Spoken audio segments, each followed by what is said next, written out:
እናታችን አይሻ ስትጠየቅ ስለ ነብዩ መሐመድ ሰለላሁ ዐለይሂ ወሰለም የነብዩን ስነ ምግባር ንገሪን አኽላቃቸውን ሲባል ካነ ኹሉቁል ቁርአን የእርሳቸው ስነ ምግባር ቁርአን ነበር። ምን ማለት ነው? ቁርአን ነበር። የቁርአን ትእዛዛትን በስርዓት ይተገብራሉ። ቁርአንን ይኖሩት ነበር። ትእዛዛቱን በመፈጸም ክልክላቶቹን በመታቀብ ቁርአንን የሚኖሩ ነበሩ። በፍትህ ይፈርዳሉ። ቁርአን በፍትህ ስለሚያዝ የሰውን ሐቅ አይነኩም። ቁርአን እሱ ስለሚከለክል አላህ ውሸታሞችን አይወድም። ስለዚህ እሳቸው አይዋሹም። ቁርአን የህይወታቸው ሙሉ የተቃኘበት መመሪያ ነበር። ወከዛሊክ አስሐብ በቁርአን የኮተኮቷቸው የእርሳቸው ተማሪዎች ሰሃቦቹ ባልደረቦቻቸው ቁርአን መመሪያቸው ነበር። ካነ አስሐቡ ረሱል ይላሉ የነብዩ ጓደኞች እኮ ቁርአኑን የምሺ على الارض ምድር ላይ የሚራመድ ቁርአን ይመስሉ ነበር። ከዛም ነው በእስልምና ታሪክ ብዙም ሰይፍ ተይዞ ሳይዘመትባቸው የሰለሙት አብዛኞቹ ሰዎች ቁርአንን ይኖሩ በነበሩ ሙስሊም ነጋዴዎች። አይሰርቁ፣ አያጭበረብሩ፣ አይዋሽ። ይሄን ይኖሩት በነበሩት ሰዎች ይሄን ስነ ምግባር ሲያዩ ታማኝነታቸውን ሲያዩ ሰዎች ይሰልሙ ነበር። ዑስማን ኢብኑ አርጡግሩል ታዋቂው የሱለይማን ቢን ሻህ አርጡግሩል ልጅ የሆነው ዑስማን ወይም ኦቶማን ኢምፓየር የምንለው የዑስማንያውን ስርወ መንግስት ያቋቋመው ዑስማን በቁርአን በጣም ይፈርድ ነበር። ዳኛ እያለ አንድ ቱርካዊ ሙስሊምና ሌላ ክርስቲያን ለፍርድ እሱ ፊት ቀረቡ። ባለሐቁ ክርስቲያኑ ነበርና ንጉሱ ደግሞ ዳኛም ንጉስ ነው የነበረው ያኔ ዑስማን ነው። ያኔ ፍርዱ ላይ ለክርስቲያኖች እሳቸው ፈረዱ። ሲፈርዱ ተገረመ። ንጉስ ነው እርሶ በጣም የተከበሩ ናቸው፣ በዚህ ላይ ዳኛ ነው፣ ለአገሮ ልጅ ለወንዞ ልጅ ለሙስሊሙ ይፈርዳሉ፣ እንዴት ለኔ ይፈረዳሉ? ምክንያቱም ባለሐቁ አንተ ነህ። አላህ ደግሞ አይደለም በሰው ላይ በነፍሶቻችን ላይ እንኳን ቁርአን ውስጥ ሐቅን እንድንመሰክር በራሳችን ላይ እውነትን እንድንዳኝ አላህ አዞናል። ስለዚህ ባለመብት አንተ ነህ፣ ላንተ ይገባሃል። ግለሰቡ እስልምና ከርሳቸው ተቀበለ። ቁርአን ይኖሩት ነበር። ቀደምቶች ቁርአንን ይራመዱት ነበር። ቁርአን አኽላቃቸው ነበር ማለት ቁርአን የህይወታቸው መመሪያ፣ ክልክላቶችን ይታቀባሉ፣ ያዘዛቸውን ይሰራሉ። ይህም ማድረግ ስንጀምር በቁርአን ህይወታችን የተዋበ ይሆናል።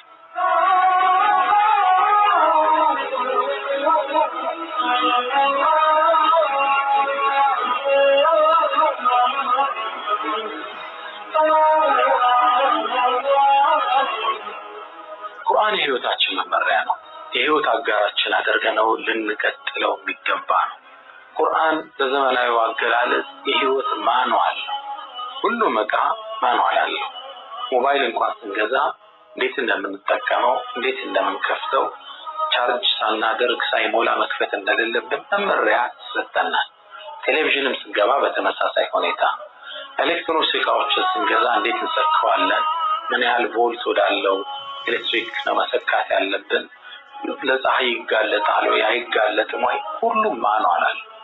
ሌላው ቀርቶ ለመድኃኒትነት የምንጠቀማቸው ኪኒኖች፣ ሽሩፖች ስንገዛ ከውስጥ ብዙ ወረቀቶች እናገኛለን። መመሪያ ነው።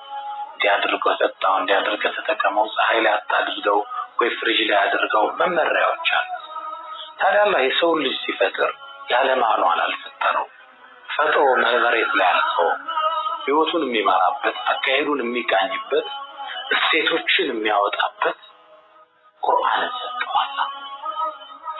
አንድ ትልቅ ዓሊም ምን ይላሉ? ሁሉም ነገር ማኑዋሉ የሚሰፋው በኮምፕሊኬትድ በመሆኑ መጠን ነው። ለምሳሌ ሞባይልን ለመስራት የምንጠቀመው ማኑዋሉ የተወሰነ ነው። ላፕቶፕ ስንል ከፍ ይላል። አውሮፕላን ስንል ደግሞ በጣም ኮምፕሊኬትድ ነው። ከሁሉም ነገር ደግሞ በላይ ኮምፕሊኬትድ የሆነው የሰው ልጅ ነው። አውሮፕላንን የፈጠረው፣ ሮኬቶችን ያስወነጨፈው፣ ጨረቃ ላይ ሄዶ ያረፈው የሰው ልጅ ነው። ለዚህ ሰው ልጅ ደግሞ ማኑዋል ያስፈልገዋል። ቁርአንን አላህ ይሄ ማኑዋል ወደ ህይወታችን ካመጣ ነው ሽፋኡን ሊማ ፊ ሱዱር። በተለይ አሁን ዓለማችን ያለበት ውጥንቅጥ፣ የህይወቱ ጣውረድ፣ ሰው በህይወቱ ደስታን የማጣት ጭንቀት መፍትሄው ቁርአን መሆኑን አላህ ነግሮናል። ጭንቀት ያለው ከውስጥ ነው። የውስጥ መፍትሄ ደግሞ ያለው ቁርአን ውስጥ ነው። ሽፋኡን ሊማ ፊ ሱዱር። ቁርአን ውስጥ ላለ ህመም መድኃኒት ነው፣ ህክምና ነው። ታዲያ ይሄ ታላቅ ቁርአን ሁሌም ልናስተነትነው፣ ልንቀራው፣ ልንኖረው ተገቢ ነው። በተለይ ቁርአንን ማስተንተን፣ ቁርአንን ከልብ መመልከት የሚሰጠን ትርጉምና ጥፍጥና አለ። የቁርአንን ትክክለኛ ውበት የምናገኘው ቁርአንን ማስተንተን በቻልንበት መጠን ነው። አንዴ ምን እንደተከሰተ ልንገራችሁ። ቁርአን ምን ያህል ሰዎችን የመማረክ ያስተነትኑ ሰዎችን የመቆጣጠር አቅሙን ይገልጽላቸዋል። ነብዩ መሐመድ ሰለላሁ ዐለይሂ ወሰለም ተልኳቸውን ተቀብለው ዳዕዋቸውን ማስተላለፍ ለሰው ልጅ ጀመሩ። ተቃዋሚም ደጋፊም ተፈጠረ። ተቃዋሚያቸው በዝቶ ነበር። በተለይ ደግሞ ወጣቱ ማህበረሰብ ወደ እርሳቸው ሲሳብ ያኔ የመካ ገዢዎቹ ባላባቶቹ ንቀት ተሰማቸው። ይዘውት የነበረን ነገር እያጡ እንደሆነ ተሰማቸው። ከነርሱ ውስጥ አንዱ ረሱል ሰለላሁ ዐለይሂ ወሰለም ማታ ላይ ምሽት ላይ ቆመው ከአባ አካባቢ እየሰገዱ እንደሚቀሩ ስላወቀ እርሳቸውን ለመንገድዬ አንገላገልም ከዚህ ጭንቀት ረብሻ ብሎ መጣ። ተጠጋ። ረሱል ሰለላሁ ዐለይሂ ወሰለም መካ ላይ ሐረም ፊት ለፊት ቆመው ከአባ ፊት ለፊት ቁርአን ይቀራሉ፣ በተመስጦ ይቀራሉ። እየቀሩ ያለሱ ደረሰ፣ ሰማቸው፣ ድምጻቸው ሳበው። የሚያነቡት ነገር አረበኛ ስለሆነ አረብ እሱም አረብ ስለሆነ ይሰማቸው ነበር። በተመስጦ ሲሰማቸው ቆየና ከዛም አንዲት ቃል ተናገረ። በእነሱ ዘመን በአረቦቹ ዘመን ገጣሚዎች ይታወቃል። ግጥሞቻቸው በጣም ይማርክ ነበር። ረሱሉም ሰለላሁ ዐለይሂ ወሰለም አንድ ቦታ ላይ ወኢነ ሚነል በያን ለሲሕር ያሉበት አጋጣሚ አለ። ጣፋጭ ግጥም ሲሰሙ ቆይተው ከንግግርም ለካ ልቦናን የሚቆጣጠር ሲሕርን ይመስላል ያሉበት አጋጣሚ አለ። እርሱም እንደዛው መስሎት ምን አለ? እቺን ቃል ተናገረ። وهذا شاعر ይህ ገጣሚ ነው፣ ሰዎች ልቦናን ይቆጣጠራል ሲል ረሱል ሰለላሁ ዐለይሂ ወሰለም አጋጣሚ ቁርአኑን እየቀሩ ሱረቱል ሐቅን እየቀሩ እዚህ አንቀጽ ላይ ደርሰው ነበር። وما هو بقول شاعر قليلا ما تؤمنون። አሁን እስካሁን ሲነበብ የቆየው የገጣሚ ንግግር አይደለም፣ ትንሽ ማታምኑ ሚሊዮን አንቀጽ ቀሩ። እዛው ላይ ደረሰ። ልክ እሱ ይሄን ሲል እርሳቸው ይሄን አነበው፣ ሰምተውት አልነበረም። ከዛ እሱም ተደናገጠን። አሃ ለካ ገጣሚ አይደሉም፣ ደጋሚ ናቸው፣ ካህን ናቸው። ስለዚህ ውስጤን አውቆት ወካሂኑን ዓሊመ ማ ፊ ነፍሲ ያለ ወዲያውም ረሱል አስከትሎችን አንቀጽ ቀሩ። ወላ ቢቀውል ካህን የደጋሚ ንግግር አይደለም። ቀሊለን ማ ተዘከሩ ትንሽ እንኳን አታስተነትኑም፣ አትገሰጹ። ታዲያ ማን ነው? ተንዚሉን ረቢል ዓለሚን። ቀጣዩ አንቀጽ ደግሞ ይሄን ነው የሚለው። ይሄን ሲሰማ ግለሰቡ ሶላት ሲጨርሱ እጃቸው ላይ እስልምና ተቀበለ። ቁርአን ባስተነተንከው ቁጥር የሚሰጥ ነገር አለ። ልቦናን የመቆጣጠር አቅም አለው። ውስጥን ያትማል፣ አእምሮን ጥሩ ያደርጋል፣ አቅም ይሰጣል ቁርአን። ሰለፎቹ እኛ ቁርአንን ከያዝን በኋላ ህይወታችን የተባረከ ነው ይላሉ። ቁርአን ሁሌም ይቀራል፣ ቁርአንን ሁሌም የሚያዳምጥ ከቁርአን ተፍሲር ጋር ንባብ የሚኖር ሰው ሁሌም ህይወቱ ደስተኛ። ቁርአን ስታስተነትነው የሚሰጥ ነገር አለ። አንዴ ምን ተከሰተ መሰላችሁ? ረሱል ልክ እንደዚሁ የዳዕዋ ጅማሯቸው ላይ ሲያስተምሩ ቁርአን ሰማን። ተጠግቼ መስማት ጀመርኳል። ረሱል ምን ላይ ደርሰዋል? አም ኹሊቁ ሚን ገይሪ ሸይ፣ ያለ ምንም ነገር ነው እንዴ የተፈጠሩት? አም ሁሙል ኻሊቁን፣ ወይስ እነሱ ራሳቸው ፈጣሪዎች ናቸው? ራሳቸውንም ሌላውን የሚያስገኙት እነሱ ናቸው። ሲያስተንትኑት ይሄ ያለ ምንም ነገር የተገኘ ነው ወይስ እኛው ራሳችን ፈጣሪ ነን? አይደለም። እሺ ራሳችንስ እኛው ስለምንዋለድ እኛው ነን እንበል በድንቁርና አስተሳሰብ። አም ኸለቁ ሰማዋት ወልአርድ በላ ያውቅሉ ወይስ እነሱ ናቸው ሰማይና መሬትን የፈጠሩት? በእርግጥም እነዚህ ሰዎች እርግጥ አይሉም ይለውን አንቀጽ ሲያነቡ ልቤ ደረቴን ቀዳል ጾታ ቀረበች አሉ ከመደንገጤ የተነሳ። እውነቱ ይሄ ነው። ሎጂኩ እሱ ነው። እነሱ ነው እንደ ሰማይና መሬትን የፈጠሩት? ያለምንም ነገር ነው እንደ የተፈጠሩት ወይስ እነሱ ፈጣሪ ናቸው? ቁርአን ስታስተነትነው የሚሰጥህ መልካም ነገር አለው፣ የሚነግርህ እውነት አለው። ልቦናን ይቆጣጠራል፣ ውስጥን ያጸዳል፣ ጭንቀትን ያስወግዳል።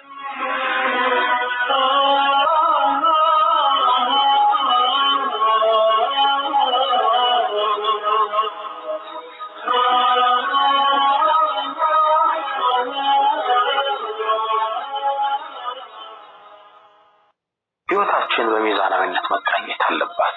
ያኔ ነው ለስኬት የምንታጨው። እስልምና ምድርን ከሰማይ ስጋን ከመንፈስ ዱንያን ከአኺራ የማይለይ ውብ መለኮታዊ ሃይማኖት ነው። አላህም ሕያው በሆነ ንግግር ውስጥ ይህም ሚዛናዊነት በአንድ አረፍተ ነገር ያስቀምጥልናል። ረበና አላህ ምን ብለን መማፀን እንዳለብን ራሱ ይነግረናል። ጌታችን ሆይ ዱዓ ቪዥንም ነው እኮ የምትፈልገውን ነገር እኮ የሚነግር ነው። ረበና ጌታችን አቲና ስጠን ለግሰን ፊዱንያ ሐሰና እዚሽ ምድር ላይ ሐሰና መልካምን ነገር ስጠን። መልካም ነገር ሲባል እንግዲህ ዘርዝሩት።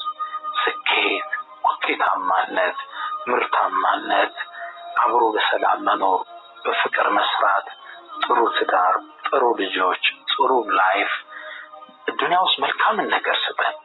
ወፊል አኺራ በቀጣዩ ዓለም ደግሞ መልካምን ነገር ስጠን። ሁለቱ የሰው ልጆች የመኖሪያ ምድሮች ናቸው። እቺ ምድር ቀጣዩ ዓለም። በሁለቱም ስኬትን ለምነው አላህ Subhanahu Wa Ta'ala ቁርአን ላይ ያዘናል። ነብዩ መሐመድ ሰለላሁ ዐለይሂ ወሰለም ይሄን መርህ ቁልጭ አድርገው ሲያስቀምጡት እዕጢ ስጥ ይላሉ። ለኩል ذي حق حقه ለእያንዳንዱ ድርሻውን ስጡ። ለአካል ድርሻ አለው፣ ለአእምሮ ድርሻ አለው፣ ለጤንነት ድርሻ አለው፣ ለመንፈስ ድርሻ አለው፣ ለማህበራዊ ግንኙነት ድርሻ አለው። ለሁሉም መብቱን ስጡ። واقيموا الوزن بالقسط ولا تخسروا الميزان ሚዛኑ በትክክል አስቀምጡት። ለሚስት ድርሻ አለው፣ ለሥራ ድርሻ አለው፣ ለንግድ ድርሻ አለው፣ ለእስላማዊ አገልግሎት ድርሻ አለው፣ ለጓደኞች ድርሻ አለው፣ ለልጆች መንከባከብ ማስጠናት ድርሻ አለው። ባላንስ አድርጉት ላይፋችሁ። ይሄ ነብዩ ሰለላሁ ዐለይሂ ወሰለም መመሪያ። ወዳጆቼ ይሄን የበለጠ ያስረጽልኝ ዘንድ አንድ ታሪክ ልንገራችሁ። የአልኬሚስት ሚል ፓውሎ ኮኤልዮ የጻፈው አንድ መጽሐፍ አለ። መጽሐፉን እስር ቤት ውስጥ ያለ ከቆዘምኩባቸው ጥሩ መጽሐፎች ውስጥ አንዱ ነው። ብታነቡት ደስ ይለኛል። እዚህ ውስጥ አንድን ታሪክ ጠቀሰ። ሚዛናዊነትን ስለሚያሳይልኝ እቺን ታሪክ ላካፍላችሁ። አንድ በእድሜ የገፉ አባት ነበሩ። ግለሰቡ ሰፊ ጸጋና ሀብት ቢኖራቸው ሊወርሳቸው የሚችል ብቁ ልጅ እንደሌለ ግን ሁሌም ያስባሉ። እረፍትም ይነሳቸዋል። ወጣቱ ልጃቸው የህይወት ተመክሮ ስላልያዘ ነገ ይህን ንብረት ከሳቸው ቢወርስ ቶሎ ከእጁ ላይ እንደሚጠፋ ያስባሉ። ይህም ትካዜ ውስጥ ይከታቸዋል። እሱን ለማስተካከል ብዙ ጥረት አድርገዋል፣ አልተሳካላቸውም። ግን ደግሞ ተስፋ አልቆረጡ። ቅድም ይቻላል ብለን ለዚህ ሐሳብ ተነሱ። እሱን ለመለወጥ ከእርሳቸው ምክር ይልቅ በሌላ ሰው ሊያስመክሩት ፈለጉ። ወጣቱንም ወደ አንድ ቦታ ላኩት፣ ወደ ጥበበኛው ሰው። ሀገሪቱ ላይ የሚታወቅ አንድ ጥበበኛ ኡስታዝ አለ። ትልቅ ሰው የሚኖረው ወደ በረሃው አካባቢ ከሚገኝ የጥንት ቤተ መንግስት ውስጥ ነው። ታሪካዊ ቤተ መንግስት፣ በርካታ ቅርሶች ያሉበት ቤተ መንግስት ውስጥ ነው የሚኖረው። በርካታ ሰዎች እየሄዱ ከሱ ካውንስሊንግ ሰርቪስ ይወስዳሉ፣ የምክር አገልግሎት ይወስዳሉ። ወጣቱንም አባት ላኩት። ይህ ወጣት ከአድካሚ ጉዞ በኋላ እዛ የጥንት ቤተ መንግስት ውስጥ ደረሰ። ምክር ለመውሰድ የሚገባ የሚወጣው ሰው ለጉድ ነው። እርሱም ገባ። የእንግዳ መቀበያው ትልቅ ሳሎን ውስጥ ገባ። እንግዳዎቹ ሲጠብቁ የሚመገቡት ምግብ እየተመገበ እየጠጣ ቁጭ አለ። ለ2 ሰዓት ያህል ጠበቀ። ማንን ለማግኘት? ጥበበኛውን ሰው። እዛ የታደመው ሰው ትንሽ ትካዜ እንዳይሰማው እንደይሰላች ከርቀት ቆሞ ግጥም በሚያምር ድምፅ የሚያነበንብ ግለሰብም አለ። ያን እየሰማ ትንሽ ቁጭ አለ እያስተነተነ። እንደምንም ጠብቆ ጥበበኛው ሰው ጋር ተገናኘ። ገባ። እንደገባም ጥያቄ ጠየቀው ጥበበኛው ሰው፣ ምን ልታደርግ መጣ? አይኔማ ህይወትን በስልትና በጥበብ የምማርበትን ክህሎት እንድትሰጠኝ እንድትመክረኝ ነው አለው። ግለሰቡም ጥበበኛውም ሰው መልካም ጥሩ ጥያቄ ነው ያቀረብከው፣ ባይሆን እንደምታይኝ ብዙ ስራ አለብኝና እስከዛው ቤተ መንግስት ውስጥ ያሉ ነገሮችን እየጎበኘ እየጠበቅከኝ ከ2 ሰዓት በኋላ ተመለሳለሁ። ከዛም አንዲት ማንኪያ ላይ ዘይት አደረገና ዘይቷን ማንኪያዋን ሰጠው። ባይሆን አደራህን ስትዟዟር ዘይቷን እንዳትፈስብህ ጠብቃታለሁ። ወጣቱም ትልቅ ኃላፊነት እንደተሰጠው ተሰማው። እሷን መጠበቅ የወደፊት ህይወቱን ለመጠበቅ ሚስጥር እንደሆነ ገመተ። ማንኪያዋን ከዘይቷ ላይ ዘይት ያላትን ማንኪያ ይዞ ቤተ መንግስቱን መዞር ጀመረ። ደረጃውን ሲወጣ ሲወርድ፣ ውጭ ሲገባ ሲመላለስ ትኩረቱን ግን ያደረገው ዘይቷ ላይ ነው እንዳትፈስበት። ከ2 ሰዓት በኋላ ዞሮ ወደ ጠቢቡ ሰው ገባ። እንደገባም ጠቢቡ ሰው አንድን ጥያቄ ጠየቀው። ወጣቱ ደስተኛ ነበር፣ ዘይቱ ሳይፈስ ይዞት ስለመጣ። ይሄ ነበር ለሱ ስኬት የመሰለው። ጠቢቡ ሰው ግን ምን አለው? ዞርከው እንደ ቤተ መንግስቱን አለ። አዎ አለ። እንግዳ ማረፊያ ላይ ትልቁ አዳራሽ ላይ ግድግዳ ላይ የተሳሉ የተፈጥሮ ስዕሎችን፣ አዕዋፋትን፣ ሁሉም ነገር ተመለከትከው እንዴ? ወጣቱ ደነገጠ። እርሱ ትኩረቱን ያደረገው ዘይቱ እንዳይፈስበት ነው። ቤተ መንግስቱን አልጎበኘው። እሺ አለው አስከትሎ። እነዛ ለአመታት 10 ዓመት የፈጀባቸው የአበባ አስተካካይ ጋርደን ጠባቂዎች የሰሩትን መስክ ማሳየው አለው። አላየውም። ወጣቱ ትኩረቱ ዘይቱ ላይ ነበር። እርሻ አለው። እሺ አለው አስከትሎ። የዓለምን ዕውቀት ሁሉ ሰብስቦ ያዘውን ቤተ መጻሕፍትስ በደንብ ጎበኘኸው? ሸልፎችን አያቸው አሉ። እርግጥ በዛ አልፎ ሄዷል፣ ግን ትኩረቱን ያደረገው ዘይቱ ላይ ነው እንዳይፈስበት አላስተዋለው። ወጣቱ ደነገጠ። ዘይቱን ይዞ በመምጣቱ የተሰማው ደስታ ጠፋበት። ከዛም ምን አለው? በልንግዳ እንደገና አለው። ዘይት ማንኪያው ላይ ያደረገና በል ተመለስና ቤቱን እንዳዲስ ጎብኘው፣ ቤተ መንግስቱን ውጣ ውረድ ተመልከተውና ተመለሳል። 2 ሰዓት ነው የሚፈጅበት ለመጎብኘት። ይሄ ጫና እንደተሰማው ምን አለው? ሰማን ተወጣታል። የቤቴን ጥበብ ስትመለከት የኔ ምክር ጥበብ እንዳለው እንድታመን ያደርጋልና እባክህን ሄዳል። ወጣቱ ዘይት ያላትን ማንኪያ ተሸክሞ ቤተ መንግስቱን መጎብኘት ጀመረ። በእርግጥም ቤተ መንግስቱ ውስጥ ያየው ነገር ማረከው። ለካ እስካሁን አላየው። ግድግዳው ላይ የተሳሉ የተፈጥሮ ስዕሎች፣ ዛፎች፣ ሳሮች፣ አበባዎች በጣም ማራኪ ነበሩ። የደረጃዎቹ አሰራር ማራኪ ነበር። 10 ዓመት የፈጀውን ጋርደን ሲመለከተው ውስጡ በሐሴት ናኘ። ላይብራሪው ለጉድ ነው። ያን ሁሉ ለ2 ሰዓት ያህል ሲያይ ቆይቶ ወደ ጥበበኛው ሰው ከ2 ሰዓት በኋላ ተመለሰ። ልክ እንደገባም ለሰውየው ዕድል ሳይሰጥ መተረክ ጀመረ። ላይብራሪው እንዲህ ነው፣ መንገዱ እንዲህ ነው፣ ደረጃው እንዲህ ነው መተንተን ጀመረ። ጠቢቡ ሰው ትክ ብሎ አዩትና እጅ ላይ እንዳይፈስ አደራ የሰጠው ዘይት የት አላለው። ጎንበስ ሲል ማንኪያው ባዶ፣ ዘይቱ ፈሷል። አሁንም ወጣቱ ተከዘ። ቅድም አካባቢውን ሳይ ዘይቱን ይጠብቆ መጣ። አሁን ደግሞ ሁሉ ነገር ጎሚቶ ዘይቱን ሳይጠብቅ መጣ። ጠቢቡ ሰው ግን በተቃራኒ ፈገግ አለ። ምኑ ሊያስተምረው የፈለገው ነገር ስለተሳካለት። አንተ ወጣት አለው፣ አሁን ትምህርቱን ጨርሰሃል። የህይወትን ጥበብ ለነግረው አዳምጠኛል።